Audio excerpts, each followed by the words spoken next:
understandable. A lot of people are very interested in forgiveness.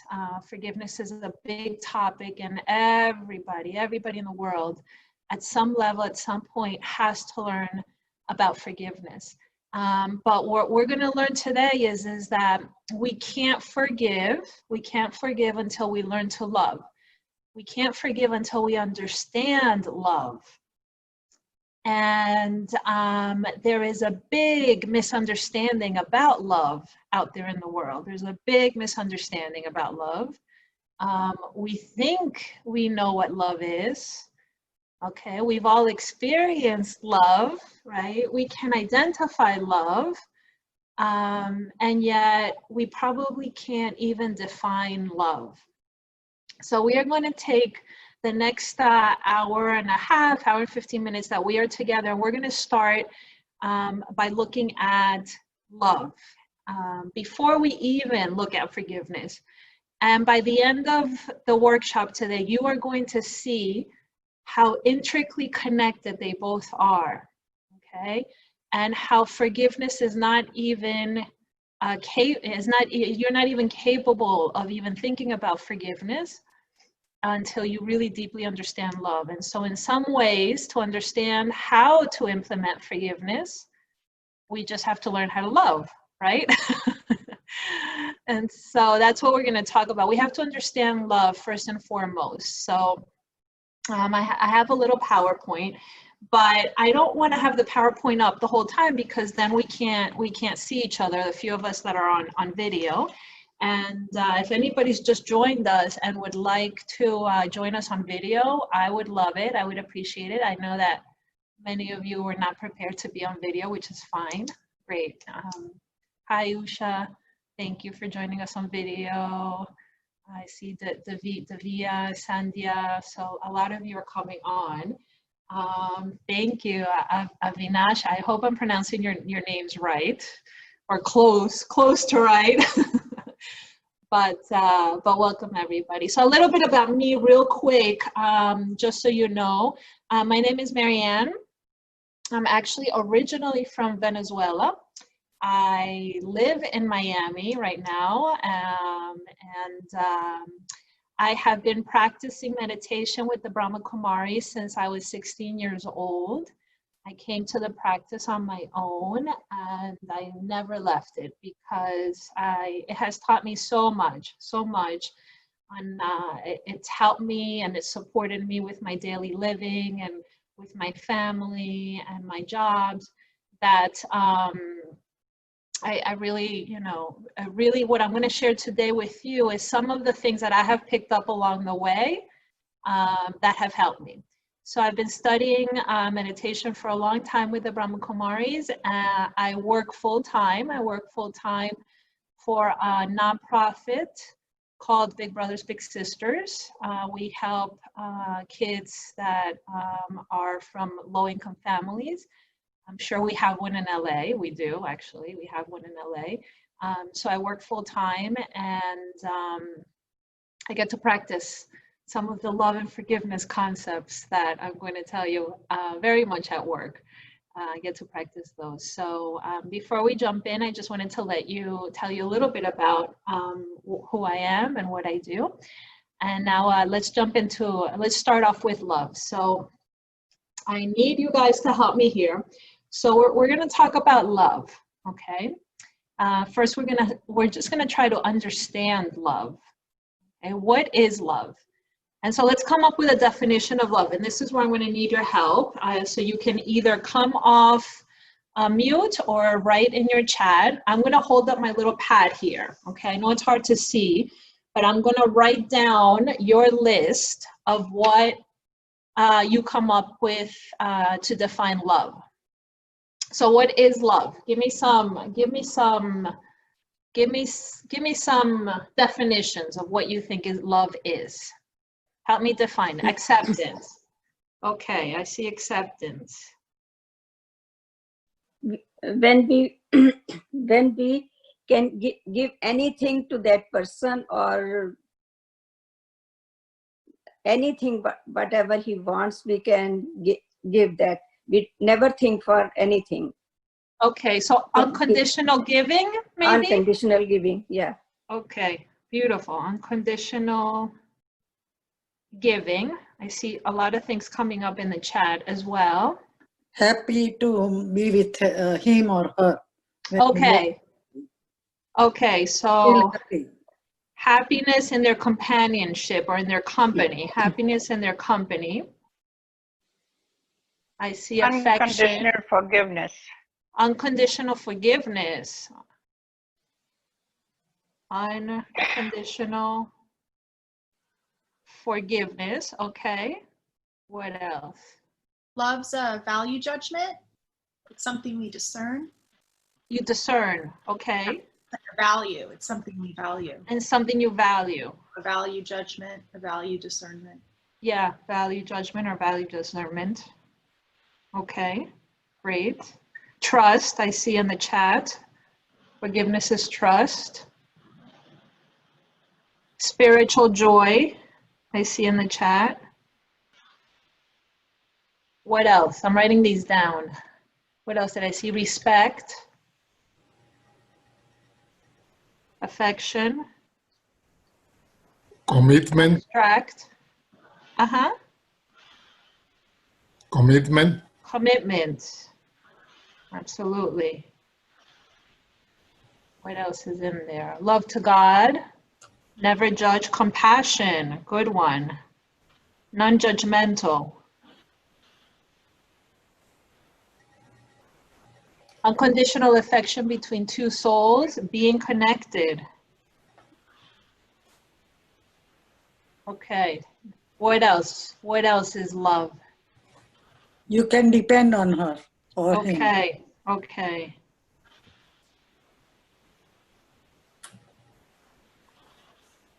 Okay, great. Like mother's love. Okay. What Believe else? believe in that. Believe Okay. in that person. Yeah. Believe in that person. Yeah. Believe in the other. Fantastic. Others. Yeah. Fantastic. We have a nice list going. I know we can come up with a few more. What is love? Give me a definition. Trust. Trust. We have trust. I wrote trust. Somebody said trust already. Deep affection. What? Deep affection. Deep affection. Did I have that one? Affection. I have affection. We can put deep. Deep affection. Bonding. Bonding. Okay. What else? Good chemistry. Good. Okay. Chemistry. Yeah. A connection. The same thing, Connection. right? Yep. Mhm. Yeah. Okay. We'll definitely put that one down. Any more? We have a long list already, but it's almost like we can come up with more, right? Tender, passionate, no expectations. Writing those down too. No expectations. Looking at everyone the same as you. I'm going to put equality then, just to make it shorter. Harmony. Harmony. Definitely. Love is definitely harmonious. Any more before we put the list aside? Let me see what else came in the chat that I missed. No expectations, looking at tender. Okay, I got that. Passionate. What did you say? Passionate. Okay, we have that somewhere. Oh, okay. But yes, let me actually, passion. Cultivated. Cultivating, nice, that's beautiful. Love needs to be cultivated, right? It needs to be cultivated and it needs to be sustained. Nurture. Nurtured, another word. Nurtured or sustained, definitely. Soft corner. Say it again. Soft corner. Like we feel from like a softness, anything they do. Okay, softness, gentleness, Yeah. maybe? Mm-hmm. Love is definitely gentle. Motivation? Mm-hmm. Motivation, okay. Nice. These are great, guys. So I'm going to share my screen. Love needs to be Menendez to be mind. I'm not sure. Not sure what you're trying to say there, Nira. So, okay, I'm going to share my screen. We're going to start looking at what love is. Before I share my screen, I'm not going to spend too much time on this, but I'm curious to know unconditional. Absolutely. We have that word attached to a couple of things. Definitely. But love is unconditional. How many of you? Compassion. I think I put that one. Yeah, I have that one. How many of you have taken the course at the center already? Just out of curiosity. There's a few of you, definitely. Not in the center, but by Somewhere Zoom. else. But Yeah. you've taken the From course. Zoom. From Zoom. Okay, of Zoom. course. From Zoom. Everything's happening through Zoom now, right? Yeah.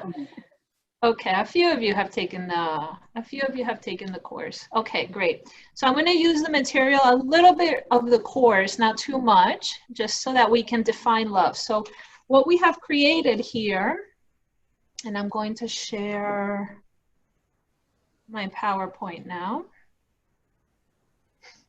What we have created is a list. We've created a list of adjectives to describe love. Most of these adjectives, they all describe love.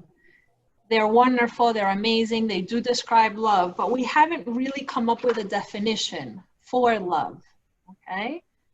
And it's hard because somebody did write abstract in the chat. It's hard to come up with an actual definition of love because love is very abstract. It's actually very subjective, okay? And I'm gonna explain why now. So we came up with a really great list of things that describe love, but nothing here tells me what love actually is. These are just descriptive words. They're like parts of love, right? All of these are parts of love.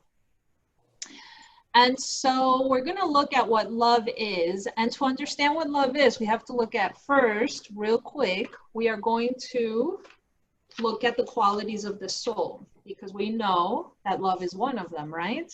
Yeah. And actually, before I jump into that, so we have the qualities of the soul. Let me stop sharing for a second.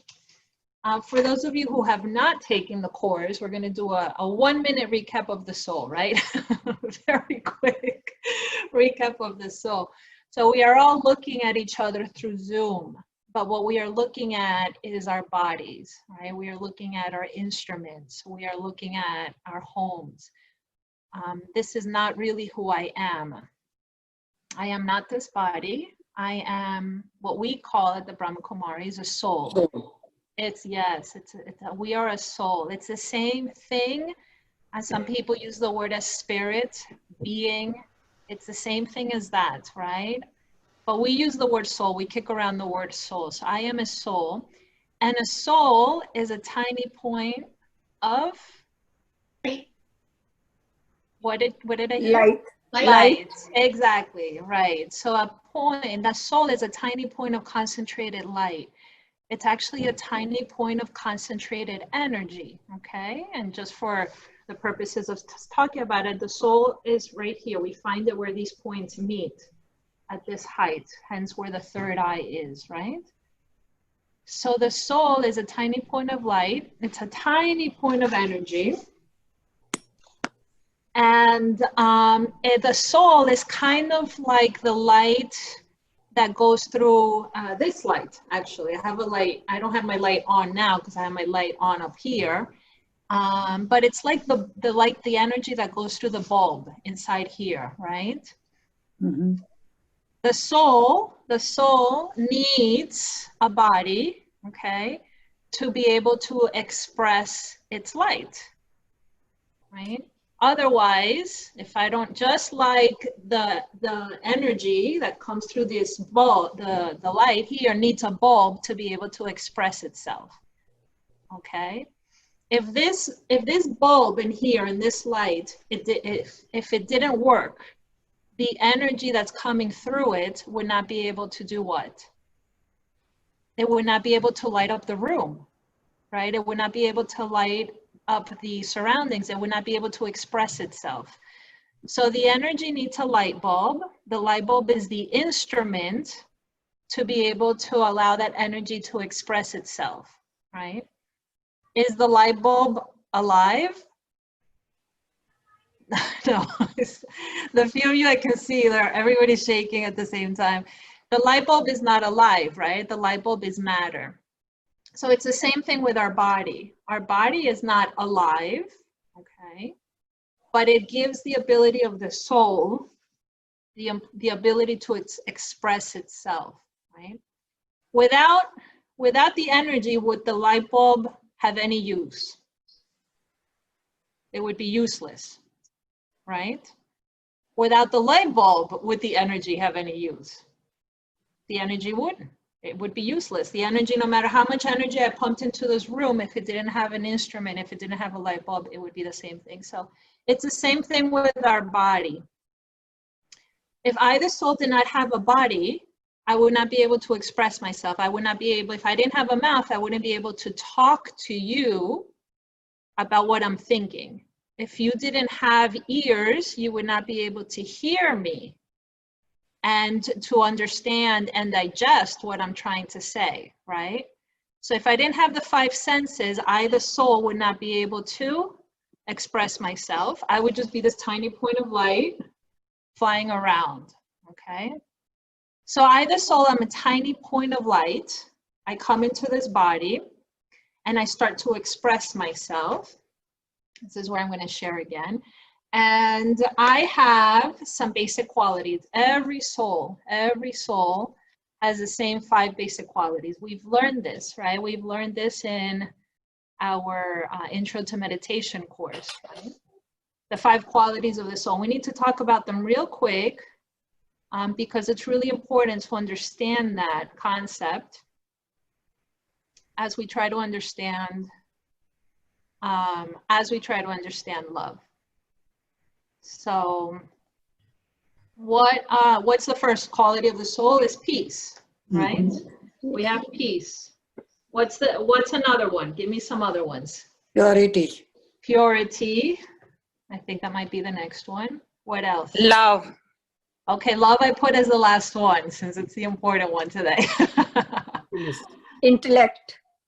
Okay, the intellect is not a quality of the soul. Knowledge. Okay, right. Knowledge, which I put as truth, right? Yes. Truth. Blissful. Exactly. Blissful. Happiness and bliss. And then the last one is love. The last one is love. So the main 5 qualities of the soul are peace, purity, truth, happiness, and love. Okay, we use the word bliss, love. And peace is the original frequency of the soul, right? If I am peaceful, I am vibrating at a peaceful energy. This is my frequency, okay? Purity is the cleanliness of the soul, okay? So if I'm pure, I'm clean, right? The soul is clean or connected to its original qualities. We'll talk a little bit more about that now. Truth or wisdom or knowledge, they're all the same thing, is the deep understanding of the soul, understanding who the soul is. So the soul knows its own truth. The soul knows its energy. The soul knows it's a soul, right? That's what truth and wisdom and knowledge are. There's no fear there. It's absolute, complete acceptance, right? With truth. And then, of course, happiness and bliss is that the soul is content with everything it has, right? It's just content. We should all be content right now in lockdown. We should all be content in lockdown because the soul knows that it needs very, very little to be happy. Very, very little to be happy, okay? And love, what is love then? Right? If we just describe the first 4, then how do we describe love? When I turn on this light bulb, I'm going to stop sharing right now. I'm not going to do it, but when I turn on this light bulb, what does the energy do through the light? What does it do? The only Give a thing it knows how to do. light. It does the only thing it knows how to do, which is give its Light. light. Light. Exactly, right? Radiate its light. That's the only Reflects. thing. What? Reflects. That's Reflects. the only thing that it knows how to do is radiate its own light. And what does the energy do? It comes into a dark room and it radiates its own light and it brightens the room, right? It uplifts the room. So it's the same thing with the soul. When I come into the body, the soul's original state is just to give off its own energy. Light. It's just to radiate my own energy. It's just to radiate who I am. And when I radiate my original energy, when I radiate my original energy of the self, I'm radiating. When other people see that in me, what do you think they see? They see, oh, look how kind she's being. Look how loving she's being. They see that as love. Peaceful.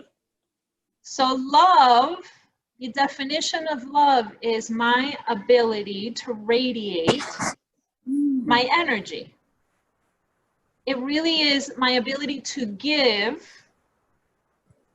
of myself. And when I give of myself, when I give that energy, when I spread that energy and I'm giving that energy, other people see that as me being loving. They interpret that, they define that as love. So when we come up with a definition for love, it really simply is my capacity to give of myself, which is energy. When I can radiate my own energy, I'm being loving, my original energy. I am being loving. So that's a definition of love. And all this, and this entire list that we came up with describes someone who's giving their original energy, who's sharing that. Oh, look at her, she's being accepting. Oh, look, she's giving unconditional love. Oh, look, she's being affectionate, because all those things are part of me being able to give my energy. So any of you who met Daddy G, right, Daddy Kumarka, you can all say, right, that she was definitely the expression of this. So when we radiate our love, so what happens? I'm gonna, you don't worry if you can't see this too well, okay? But this is the soul, tiny little point, okay? Tiny little point of light, the soul. And when I come into the body, I'm clean, I'm pure, I'm peaceful, everything. And I can radiate my own light easily, right? That's why babies, we describe them as so blissful, right? When you're a baby, you describe them as so blissful and loving. So I come in, and I'm pure and I'm perfect for the most part, right? We're not going to get into past life stuff. But the soul is clean and pure, okay? And I'm radiating my own energy. And then all of a sudden, I'm happy, I'm content, right? Babies only cry when? When do babies only cry? Do they cry? When they are hungry. When they're hungry. What uncomfortable. else? When they're uncomfortable. They want sleep. They can't sleep. So babies don't cry because so-and-so doesn't love me. And babies don't cry because she said something or he said something mean about me, right? Yeah. They're just crying because they haven't learned to express themselves yet, right? That's their form of expression. Dirty. When they are dirty. So all of a sudden, I'm this blissful soul in a baby's body. And now I'm 3 years old. I'm happy, I'm content. I'm 3 years old. And then all of a sudden, my brother steals my toy. He takes my toy from me, right? And I saw him cry once to get back what he wanted to get back. So I'm going to try this now. I'm going to say, I'm going to cry to get my way. And I start crying, and my mom comes in the room. She sees that he has my toy, and she turns to him and says, give your sister her toy back. What did I just learn at that moment? I see some smiles. Maybe moms, maybe you guys are the moms. Getting attention. Okay, that you get attention from crying. The way of doing that, so they can get away with everything. So I just learned that crying gives me my way, Maybe. right? I just learned that crying gets me what I want. Okay, I just learned maybe that manipulation works. Maybe you could use that word, right? So now all of a sudden I created a layer. I created a layer in the soul. Mm. And I continued to cry because it worked for me. When I was a kid, I continued to cry. It worked for me when I was a kid, so I continued to cry. And I continue to cry throughout my life. And even as adults, I'm crying. How do adults cry? Give me some examples of how adults cry. Whining. Whining. Oh my God, yeah. So adults whine, right? They complain. Complaining. Yes, they complain. Here we go, yes. What else? Sulking. Fighting? No. Sulking. Sulk. Oh, yes. Yes, sulking. Anger. Anger for sure, Shouting, yeah. Sandhya. They yell. Yeah, we can come up with a whole list here, right? So all of a sudden, I created, I was a clean soul, and I created another layer of anger, and another layer of sulking, and another layer of, maybe jealousy. And all of a sudden, I have all these layers. The energy is gone. Layers. There, yes. So my energy is not gone. It just can't come Depleting. through. It can't radiate. I have it blocked. I have my energy is blocked. Right? And this is what we learn in the BK Center in meditation, that I have to unblock my energy. It's in there. It's in there because when I go to the beach and I hear the beautiful waves, I feel peaceful all of a sudden, right? It's just that I can only access that peace when I have something reminding me of the peace. Because when I want to access it on my own, it's blocked. I'm blocking it. I'm blocking it and I'm not letting it come File through. is in the bottom. File is in the bottom. Yes, the file way in the bottom, way in the bottom. File is totally inaccessible sometimes. So this is what we want to know about love. So my love is unable to radiate, my love energy. And when do I need love sometimes the most? I need love sometimes the most when I'm trying to forgive somebody, right? When I'm trying to forgive somebody, I need love the most, but it's the hardest to get. To come out. Yeah, if people can mute, somebody's not able to hear well. So it's hard to come out because what I'm expressing is my anger, right? Even when I'm trying to forgive, I'm gonna forgive. But what I'm really feeling is this really thick layer of anger. That's what I'm really feeling. But I'm trying to get to my love, but I'm still feeling in my anger very, very, very deeply. So it's blocking. It's blocked. It's blocking my. So I'm going to share my screen again so we can stay on track because I'm watching the time. I want to make sure that we have time to do everything. So we're back here. We're back to my peace, purity, truth, happiness, and now we understand love is my own energy and me able to express my own energy that is blocked. So love is my ability to express my original energy. Okay, that's what love really is. You can say that many different ways. Love is my ability to express myself. Love is my ability to express my my essence, but it's really just my ability to be able to radiate my original energy. So a few things about love. So if I am love, right? Because we just said that the soul is energy and I am the soul, I am that energy. So I am love, okay? So we are love, therefore we give love, okay? We give love. That's important to understand. We're not trying to experience love. We're not trying to get love from somebody.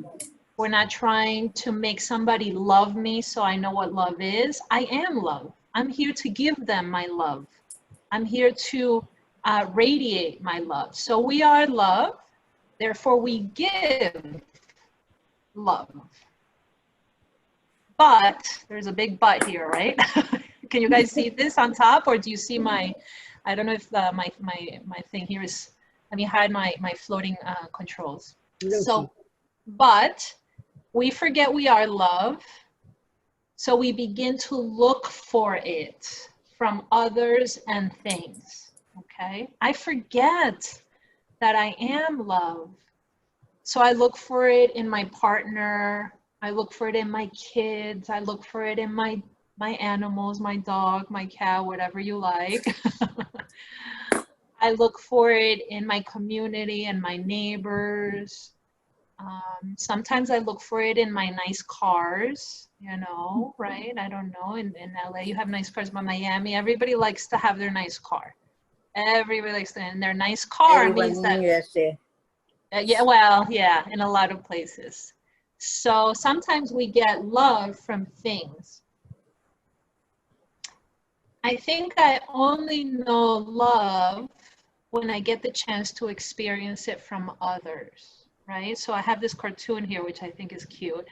I knew my life would change after I found my true love. I just always assumed it would be for the better. So we know relationships work, right? We know, but this is just a cute little cartoon that I thought was good because sometimes relationships are really hard. So, so we're looking for that person, that partner, that husband, that wife, that special other, that significant other, to show us how to find love and to experience love. So I think I only know love when I get the chance to experience it from others. We mistakenly believe that we need to acquire it, right? They need to love me. My kids need to love me. My partner needs to love me, okay? So we're looking now for love. We're looking for love in others, and we're looking for love in things. So to search for love is to what? It's a negative here. Give me some ideas. To search for love is to, this is a negative, because we don't search for love, we are love. So if I start to search for love, fill that sentence in for me. What would happen? Any thoughts? We won't find it outside of ourselves. Okay, definitely. Self-defeating? Is defeating? Let me. I heard the word defeating, but I didn't hear what was in front of it. Sorry. Self-defeating. Self-defeating. Yes, absolutely. Absolutely. That's really good. I'm going to turn up my volume. Maybe that's the problem. So to search for love is self-defeating. Say it again, Adi. Love yourself. Okay. Is to have to love yourself, right? Yeah. Yeah, absolutely. Forgetting self-truth. Okay, self-truth? Forgetting self-truth. Oh, forgetting, yes, absolutely. Absolutely. So to search for love is to forget self-truth, 100%. Yeah. Go back to your original You would have meditation. Yeah, meditation or something to get it back. That's right. That's exactly. You would have to go back to a practice. So let me give you guys the answer of feeling incomplete. Feeling incomplete. To search for love is to feel incomplete. That's why you're searching for it, right? Or self-pitying. Absolutely. So to search for love is to, all those answers were right. The one that I just put here is, and this actually, this quote comes from the book, The 7 Myths About Love, if you guys have read it. So to search for love is to avoid love. Okay, all your answers were right. In this case, I just think this is really powerful. To search for love is to avoid it because you don't want to look within yourself to understand that it's inside of you. You're trying to be dependent on something outside of you and something external. So to search for love is simply just to avoid love. So for those of you who have taken the course, I'm gonna test you a little bit. When we search for love or want, right, or demand it from others, love turns into pain. Attachment. Oh, there we go. Attachment. I see Same. people also, I don't have the chat on here right now, but I see. Here it is, attachment, Craving. temporary attachments, absolutely. Craving. Absolutely. So when we search, grieving, okay. So when we search for love or want it from others, love turns into attachment. Love is no longer love because love does not demand, okay? Love does not demand, love is complete.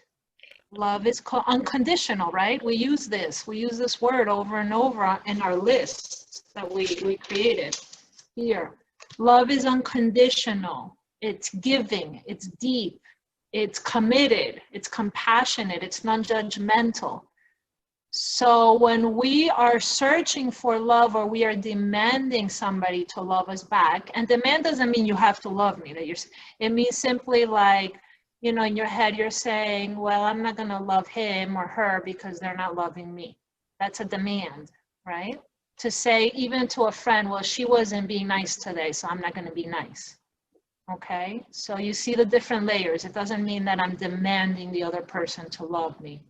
So when we search for love or want it, that's not love, okay? That's an attachment, right? When I demand it, it's an attachment. I am attached to what?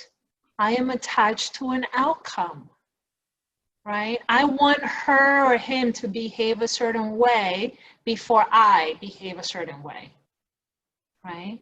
So it's an attachment to an outcome. It's an attachment to an expectation. Right? So it's the attachment. It's the attachment that demands love. Love does not demand. The only thing that love does is it gives. That's all it does. It gives. That's all it does. When we learn about love in that intro to meditation course, and they tell us you're love. I'm peace, I'm purity, yada, yada, and I'm love. How often do we really think about that? Did we really think about what that meant? Right? And it means that I'm giving without expectations. Now that doesn't mean I want to be taken advantage of. That's a whole other conversation, right? But when we are very loving and can be loving in return to somebody being angry at us or not treating us the same way, love is also, somebody said it today here, it discerns properly. So when love discerns, yes, when love discerns, you can't be taken advantage of. Also because love deeply understands that when somebody does something wrong against you or something not nice towards you, you don't take it personally. Love deeply understands that it's the other person, right?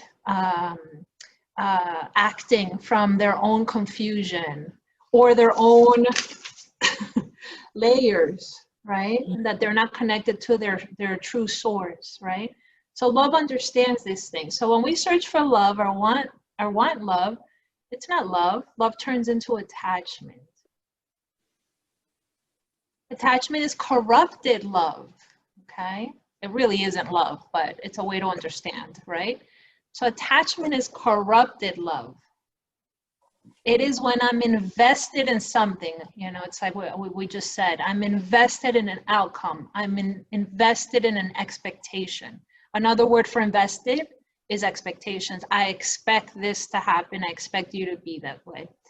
And most of this is learned as when we were kids. Most of this just, we pick it up like that 3-year-old child, like the example that we talked about.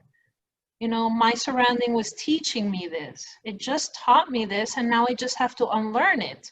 The thing is that I'm so hard on myself, right? I'm so hard on myself, and I don't give myself the time and the compassion. So I just want to keep track of time. Oh, this time is flying with you guys. So attachment is corrupted love. It's when I'm invested in something. So I love this cartoon. It's the queen telling the king, if you really love me, you'd conquer the whole world, right? Or the world. Like conquering one country probably was what he did, and that wasn't enough, right? She wanted the whole world. So that's an expectation. And look at his poor face. Mm. Whatever I do is never enough. So I don't think we have time for the breakout session, you guys. Would you So be able to go back to the slide before the cartoon? I just want to take a quick picture. Thank you. I can also email this to you guys if you're Oh, interested. okay. I'm Yeah. happy to email this, okay? Okay, thank you. Because I'm going to jump. I was going to give you guys a couple of minutes to think about some questions, but I don't think we have time. I'd rather finish and do a little meditation. But you can think about these things, and these are simple questions. But in the light of what we just talked about, in the light of love, in the light of being able to radiate your own love, and then having those layers in the soul, you know, think about identifying memories where you felt you couldn't express your love, okay? Not the type of love that we've been taught, but the type of love that heals you, that allows you to be who you are. How did it make you feel? And then also identify a memory where you were able to express that love and think about how that made you feel, right? And why were you able to do it in that situation? And you know, look at those situations in your life and try to understand, why was I be able to be loving in one situation but not loving in another? What was the strength that I had in that one situation, but in the other situation I didn't have that strength? Because if you think about those very simple questions, you could probably start identifying what are some of these layers that are strongest in you. So for example, we all have the layer of anger. All of us have that layer of anger, but some of us, that layer is a little thicker than others, okay? And so we have all of the same layers, but you have to identify some of these layers and what you have to work on. These are simple questions you can think about during the day. So what is the signal? So now you're attached to something, right? What is the signal? And you don't know this. What would signal you that you are attached to something? What do you think is the clue that gives you that's the clue that says, oh, this is attachment, this is not love? You think it's love, but it's not. It's attachment. For example, a phone call, I need this person to call me. Otherwise, I don't feel good. Okay. Definitely. Want. So that's the expectation, okay? Dependency, want. Dependency, want, definitely. So so that's the dependency of the wanting of the person to call you. What else? Happiness. Happiness. Sorry, unhappiness. Unhappiness, okay, unhappiness. Yeah. So give me. They try to control you. Control, okay. Give me what so all of these words, give me one umbrella word that describes all of these. Self-limiting. Codependency. Disappointment. That's a big one, yes, definitely. So we're just Disappointment. Disappointment, yeah, we're actually going to use that word later on. That's a big one. Fear. So fear, that's a big one too. I don't know why my thing goes back every time. Okay. So, hold on, my chat is in the way. Okay, so what is the signal that you're attached to something? Emotions. I become emotional. That's the big word to talk, you know, to describe fear, wanting, demanding, codependency. I become emotional as opposed to feeling. We're here to feel. I'm here to feel things. But when I start to become emotional, sometimes it's very hard to not become emotional, right? Once you get on that emotional roller coaster, like you got on a roller coaster and you're in the middle of a roller coaster and you do not like it and you can't get off. You know? You can't get off that roller coaster. You have to wait till that ride finishes. So it's the same. Once I start to get angry, sometimes it's very hard to turn that anger roller coaster around, right? You just have to wait it out. Sometimes you wait an hour, relax, you take deep breaths, you wait till the next day. That's why they say don't react from your emotion, don't react from to wait. But you know, or you go on crying. Yes, Right. definitely. Yeah, that's an emotion. So the signal that it's attachment and as opposed to love is that I start to become emotional. Why haven't they called me? It's the only thing I ask. Or why haven't they called me? Now I'm scared. They should have called me an hour ago, right? Now the fear starts to come up. So these emotions, that this is attachment, this is not love. It's just really good to be able to identify which one is which when you are working to understand how to forgive, okay? Because if I am unable to forgive, it means that there's still an attachment, right? If I was able to love, then forgiveness would be easy. It would just happen, yeah. So when I'm looking at forgiveness, I have to look at my attachments. I have to identify my attachments. Am I identified to the am I attached to the expectation? Am I attached to, you know, the dream that I had? Am I attached to the fear? I won't leave this person because I'm fearing I don't want to be alone. You know, there's so many things here. So attachment experiences sorrow and pain, right? Love does not experience sorrow and pain. Love just gives. Love is happy. So attachment is what experiences sorrow and pain and creates these dependencies. Okay, so I have another cartoon here I like. Love is like a tug of war. It's hard to hold on, but it's even harder to let go. Let go. Right? Right? We can say that with all relationships. All relationships. Love is a tug of war. It's hard to hold on, but it's even harder to let go. So that's why it's called blind. Yeah, exactly. Exactly. Love is blind. So, these dependencies will guarantee that at some point in time you will be disappointed. This is a word that somebody just used recently. And you will have to go through the process of letting go. You will have to go through the process of letting go. Right? So these attachments guarantee this. They guarantee that at some point I'm going to be hurt, I'm going to be disappointed, and I'm going to have to let go. Or another word for letting go is forgive. Forgive, right? right. You're going to have to go through the process of forgiveness. So I like this. Don't become anchored to your past. Otherwise you will feel, yeah, right? So if you can't let go, you will feel pain, you will feel disappointment, you will feel heaviness. You will feel anchored. You will feel anchored down, okay? So this all brings us to forgiveness. This all brings us all to forgiveness.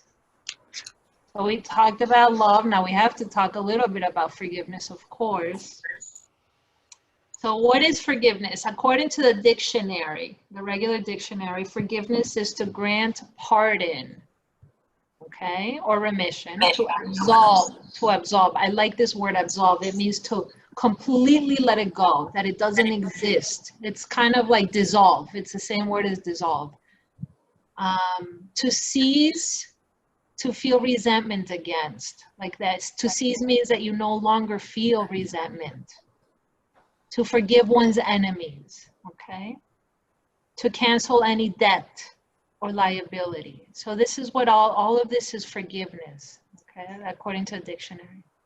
A few quotes about forgiveness. Forgiveness is giving up the right to punish. Forgiveness is giving up the right to punish. It means that I would rather be happy than make a point about to you or punishing you, the other person, or making sure that you feel bad about what you did. Right? I give up that right. I let it go.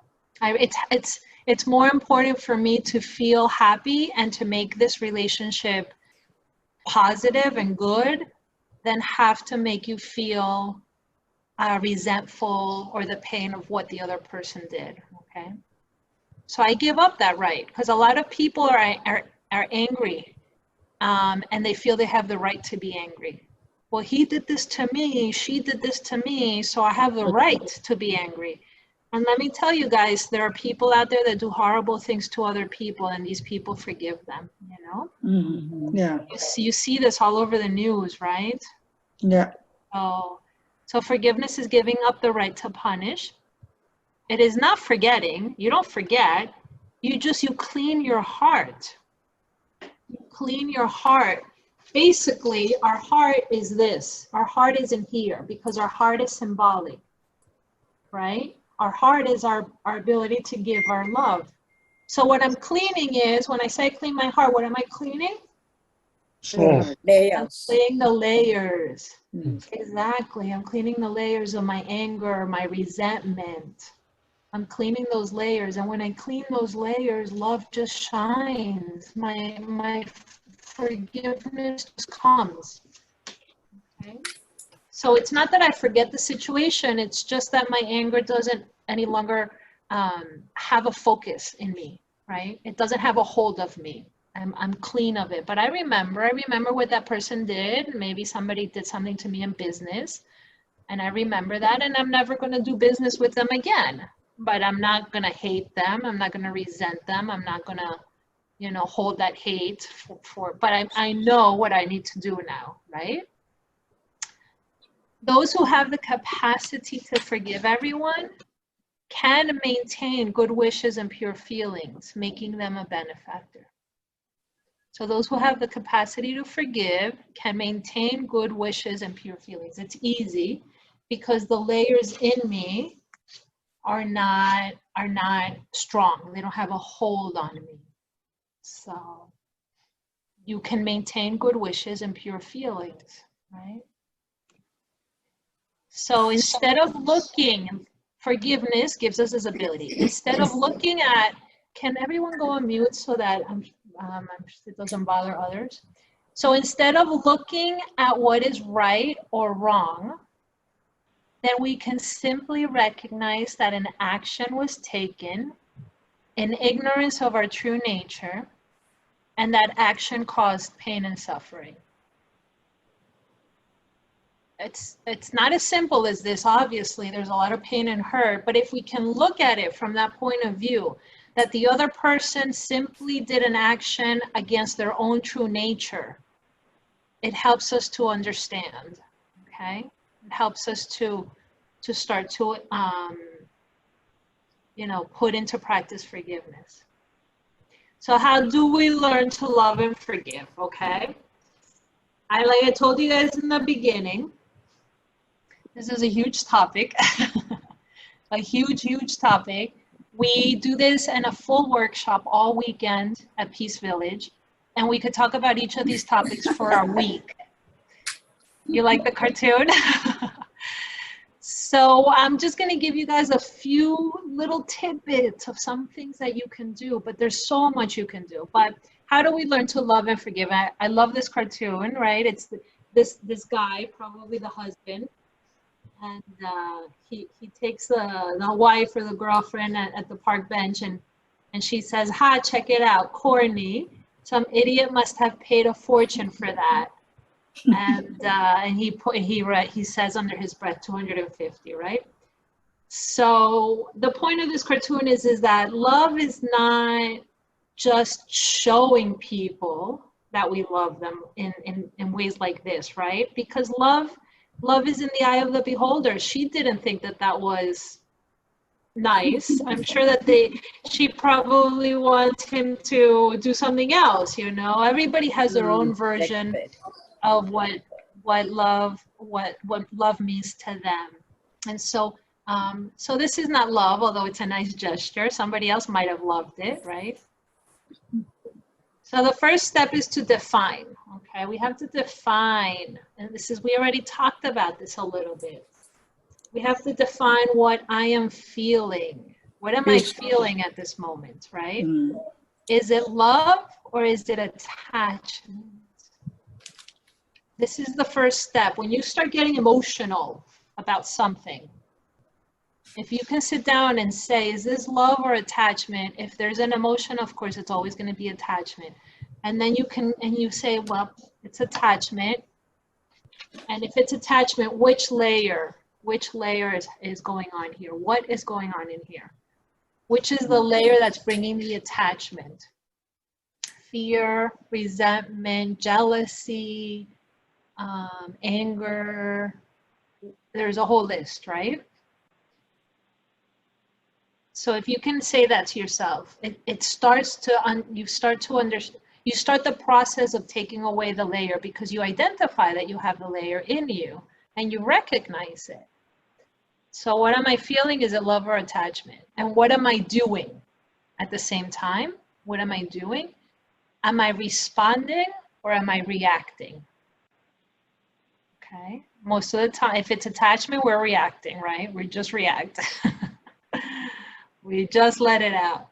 We're just reacting. So if you can say first start with these two simple things and say to yourself, okay, what am I feeling? And what am I doing?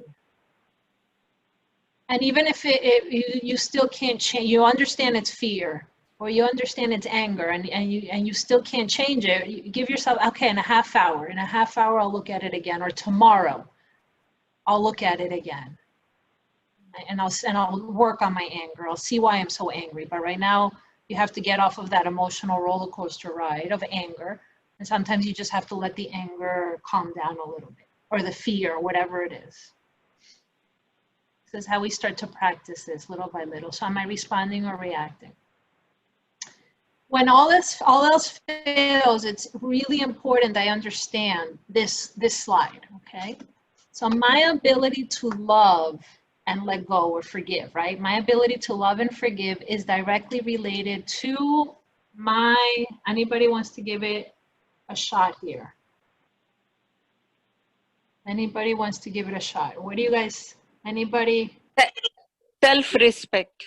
There you go. Very good. What about trust? Trust. Yes, it's about trust. Self-awareness. Wellness. So Loving myself. My own original quality of peace. okay, definitely related to my peace, everything that you guys are saying. So my ability to love and forgive is directly related to my self-worth, my self-respect. Okay, this is what goes in here. And I'm going to stop sharing here for a second.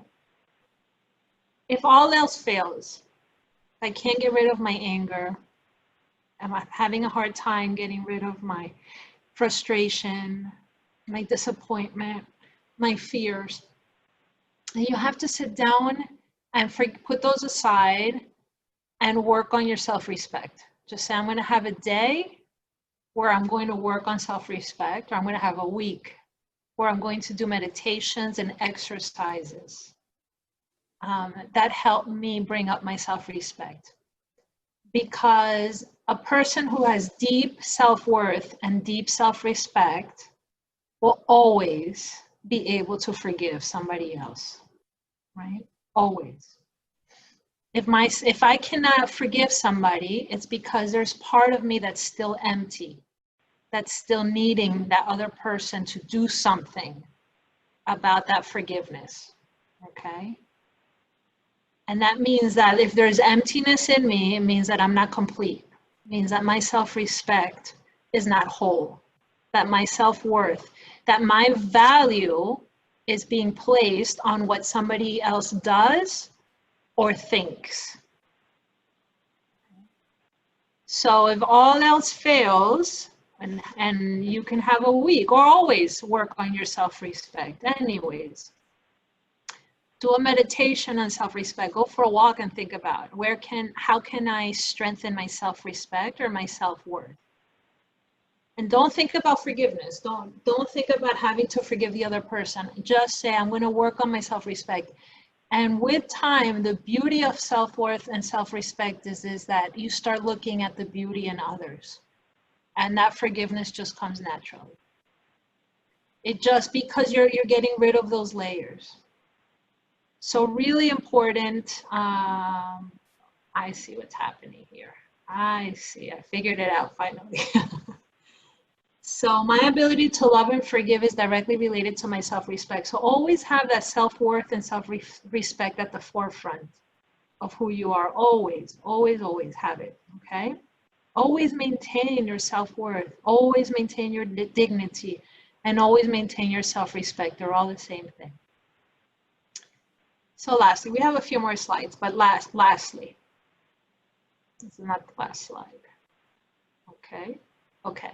Understand that this is a process. Okay, so be kind to yourself, be good to yourself, be compassionate. Understand that this is a process.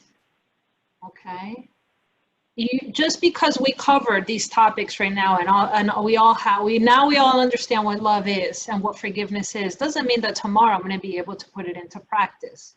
I've been using these layers since I was 3 years old.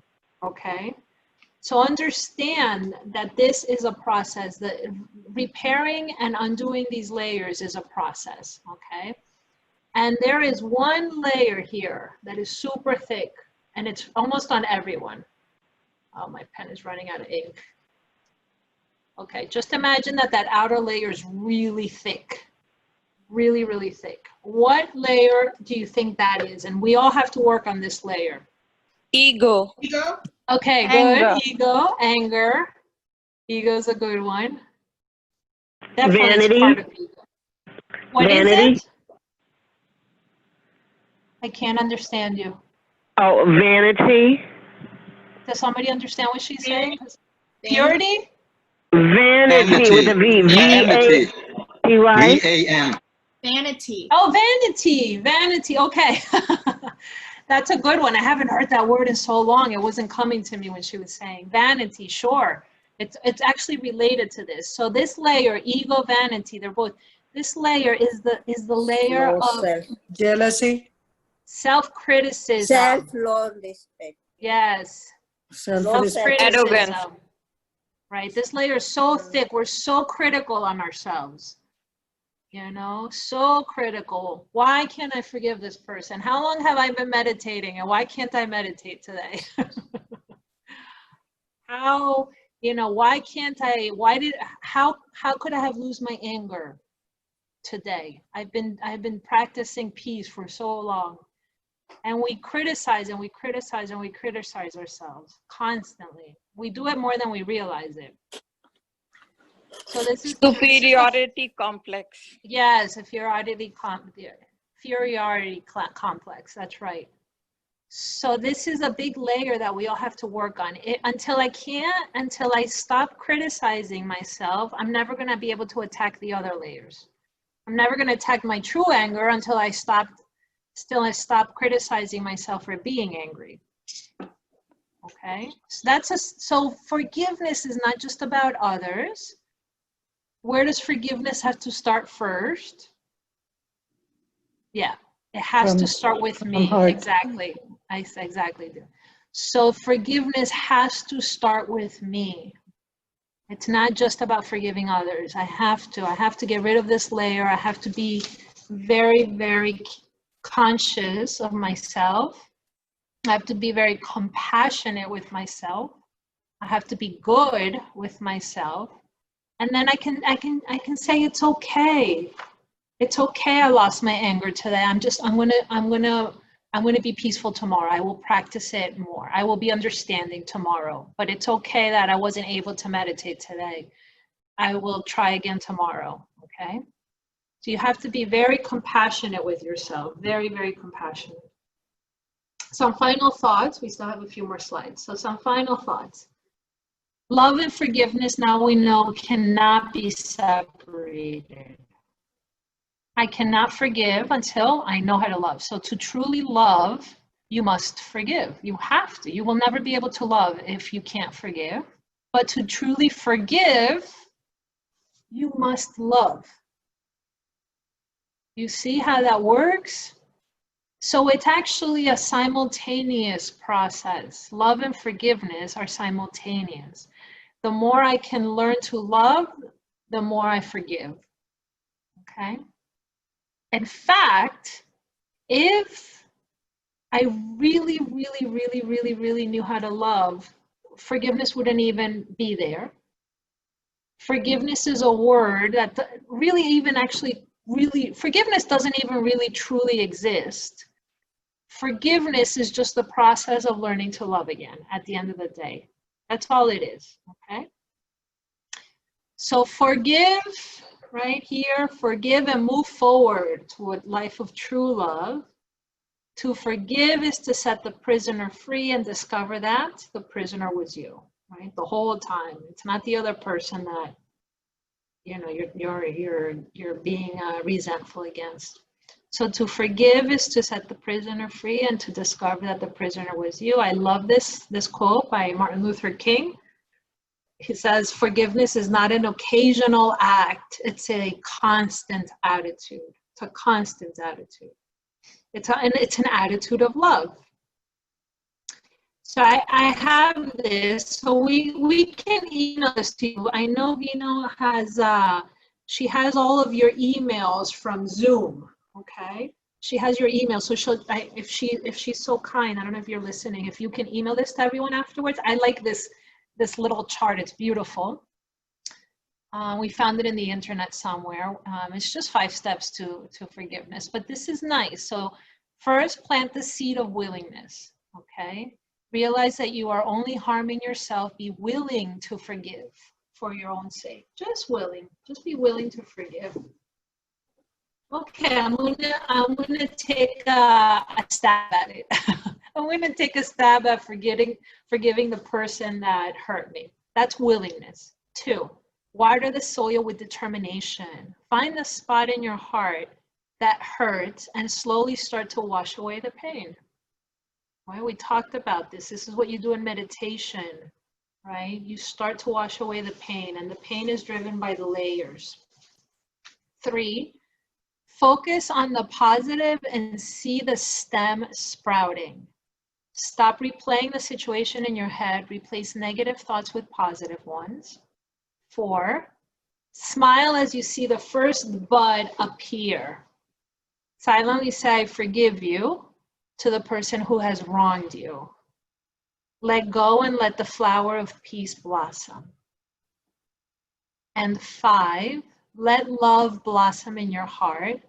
Send out positive vibrations to the one who has wronged you, and soon love will blossom in your heart, right? That love will be able to radiate because that layer will not be blocking it anymore. So, okay.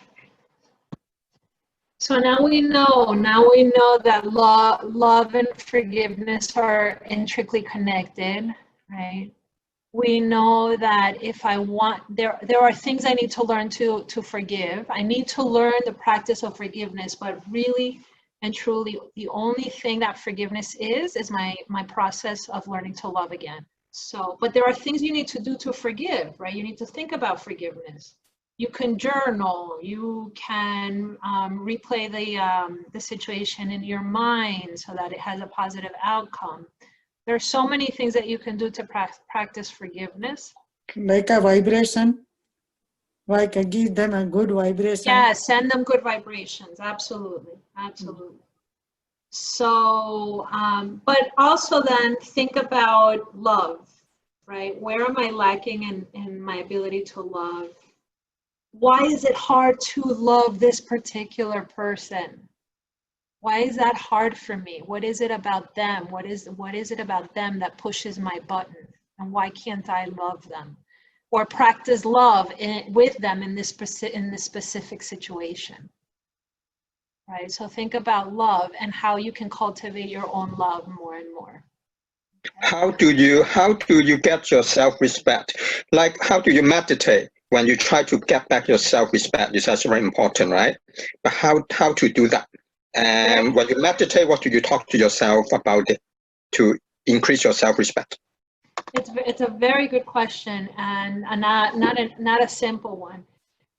So self-respect is a little bit more about what you do to lose your self-respect than what you do to keep self-respect. So you have to think about the things that you do throughout the day that take your self-respect away.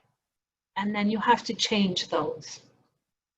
So sometimes it's good to look back at the day and your interactions and see where you could have been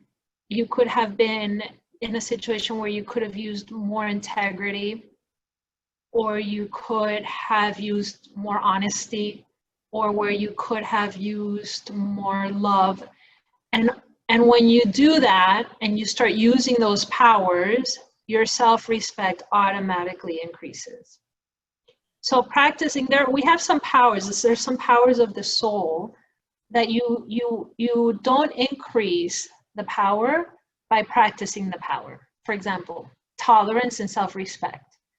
You don't increase tolerance by sitting here going, okay, just be tolerant, just be tolerant, just be tolerant. You don't increase tolerance or strengthen tolerance by practicing tolerance. You strengthen tolerance by practicing respect. Okay, you strengthen tolerance by practicing love. You strengthen tolerance by practicing acceptance. It's the same thing with self-respect. You don't sit there and say, okay, practice self-respect, practice self-respect. You have to increase everything, all of the other positive virtues in the soul, and that self-respect will automatically come. So think about that. What is taking my self-respect away? And get rid of that. Get rid of it. Don't do it again. You know? I hope that answers a very profound question in a very simple way. Because that we could have a whole 2 hours on self-respect and that one question. You know, exploring self-respect. Self-respect is a very, very, very deep issue.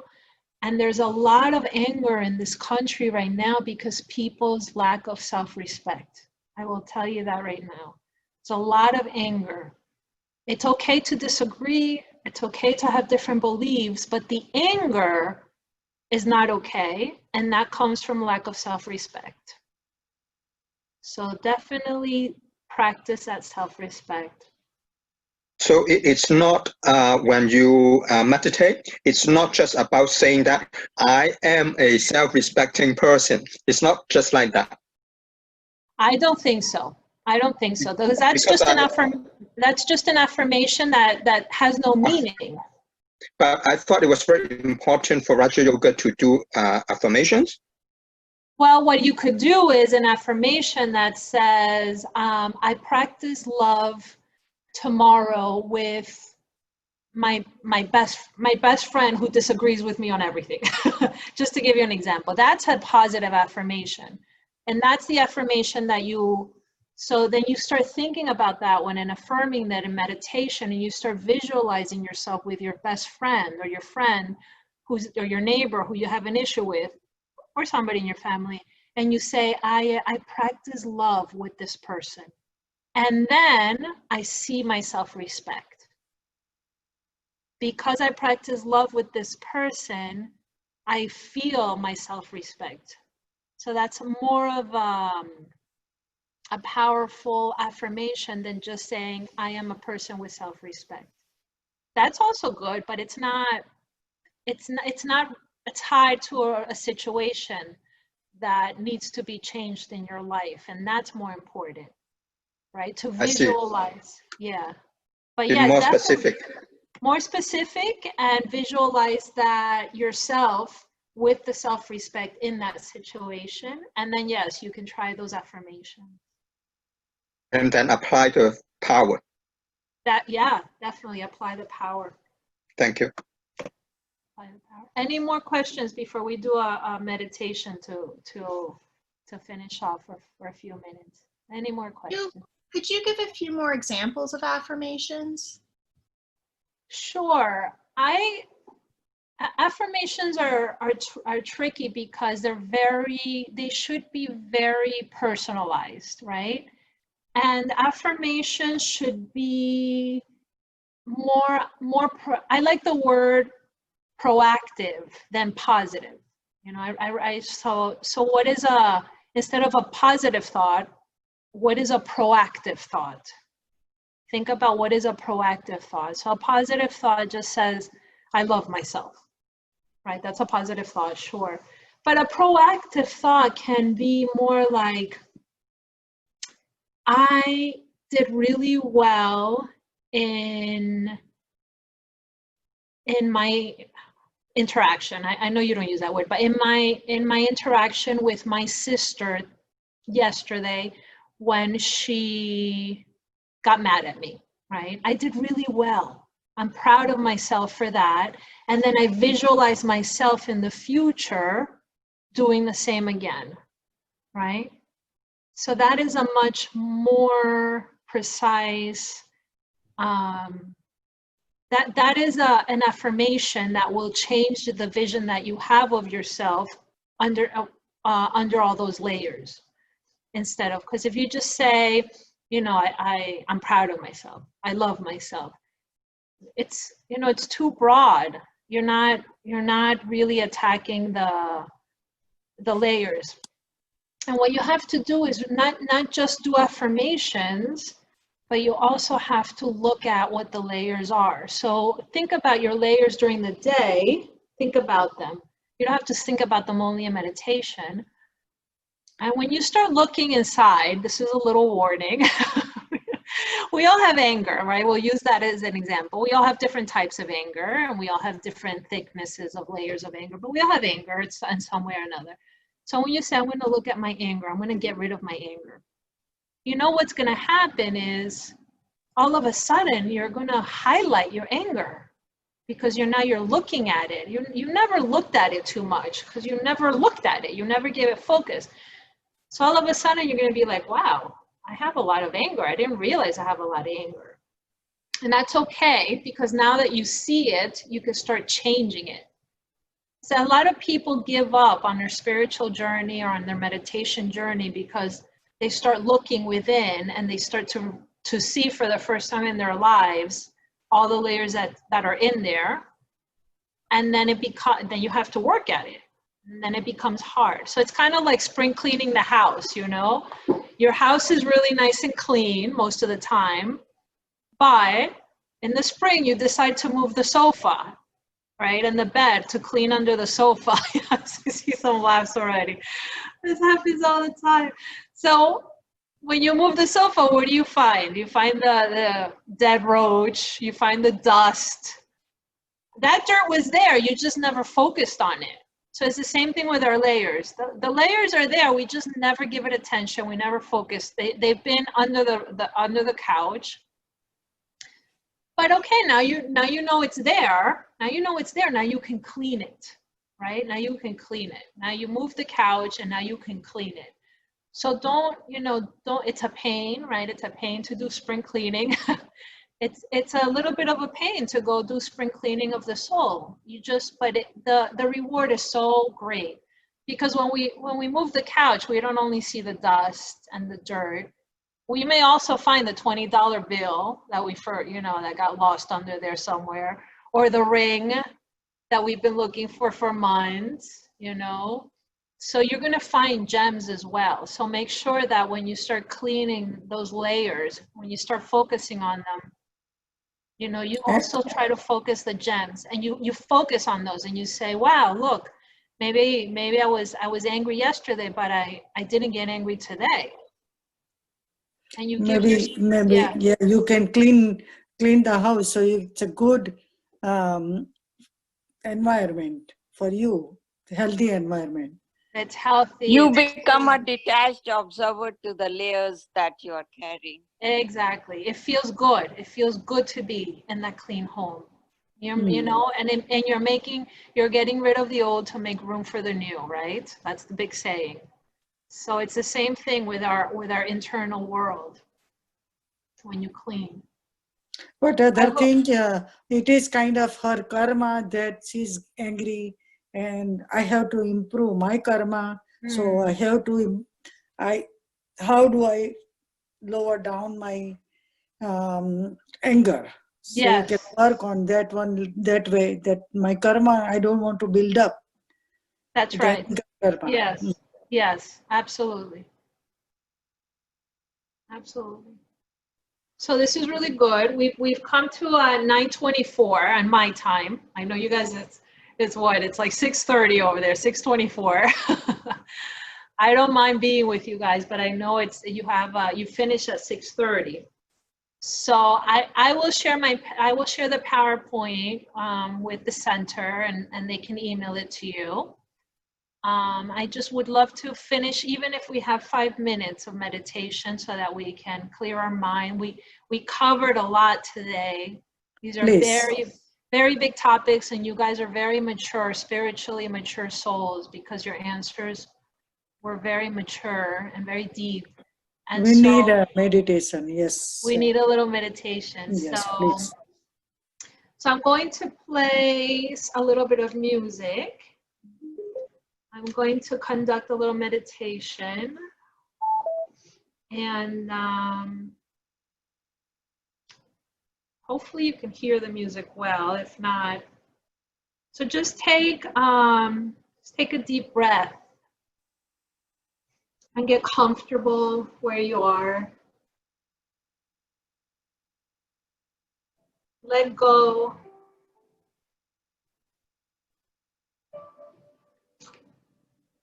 Let go of the thoughts of the workshop. Release any tension in the body.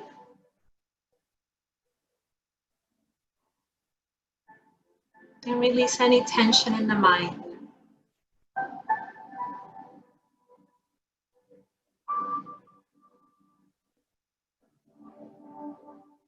And look into your landscape. Look into the landscape of the soul.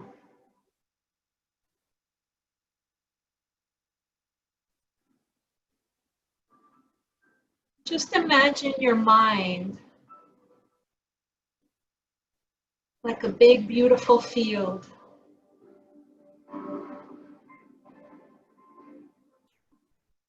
Vast and open.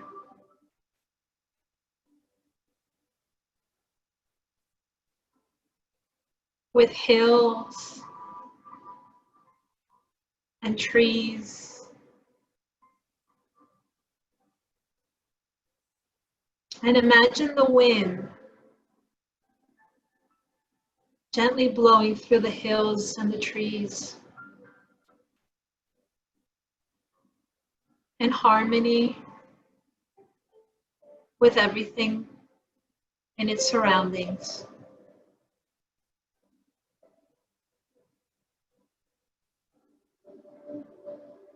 And now imagine your thoughts like that wind.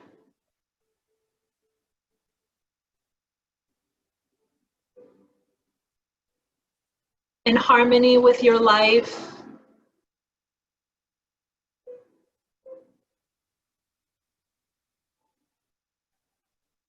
In harmony with your relationships.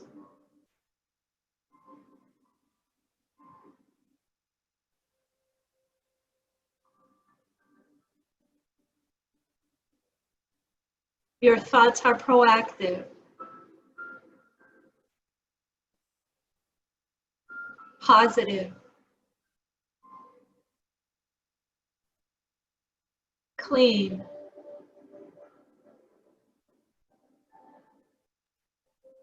Pure.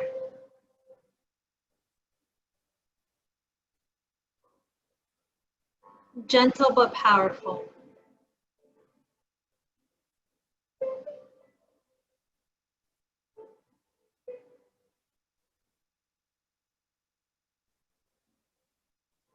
And they allow you to let go of the past.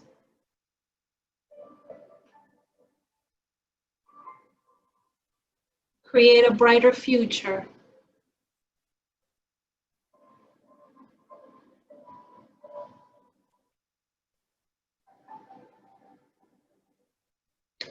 Releasing all the pain and hurt.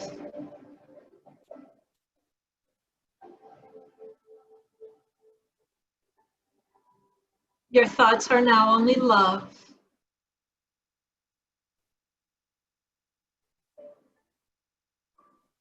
They only radiate love.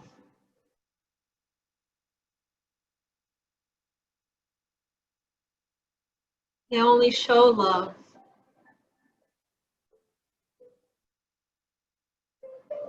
They only express love.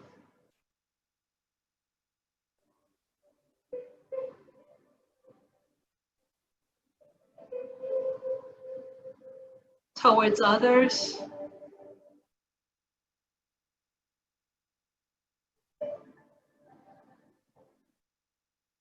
and towards myself.